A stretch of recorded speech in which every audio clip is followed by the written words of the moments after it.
فاق احمد صاحب ایک واقعہ سناتے ہوئے کہتے ہیں کہ میں گھر سے نکل کر روڈ پر چلا جا رہا تھا کہ ایک بابے نے زمین سے چھوٹی سی ٹہنی لی، فرش پر رگڑ کر بولا، لو میں تمہیں انسان کو بندہ بنانے کا نسخہ بتاتا ہوں، اپنی خواہشوں کو بھی اپنے قدموں سے آگے نہ نکلنے دو، جو مل گیا اس پر شکر کرو، جو چھن گیا اس پر افسوس نہ کرو، جو مانگ لے اس کو دے دو، جو بھول جائے اسے بھول جاؤ۔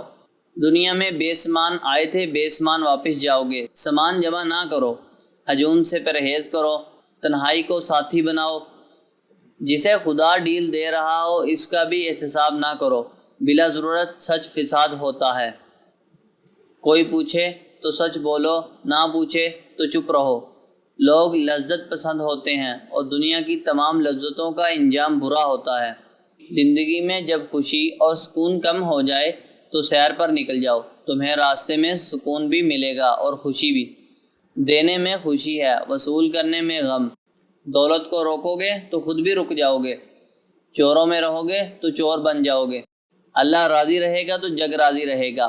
اللہ پاک اگر ناراض ہو گئے تو نعمتوں سے خوشی اڑ جائے گی۔ سادھوؤں میں بیٹھو گے تو اندر کا سادھو جاگ جائے گا۔ تم جب عزیز رشتہ داروں، اولاد اور دوستوں سے چڑھنے لگو گے تو جان لو اللہ تم سے ناراض ہے، اور تم جب اپنے دل میں دشمنوں کے لیے رحم محسوس کرنے لگو گے تو تم سمجھ لو کہ تمہارا خالق تم سے راضی ہے۔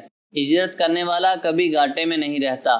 بابے نے ایک لمبی سانس لی، اس نے میری چھتری کھولی اور میرے سر پر رکھی اور فرمایا، جاؤ، تم پر رحمتوں کی یہ چھتری آخری سانس تک رہے گی۔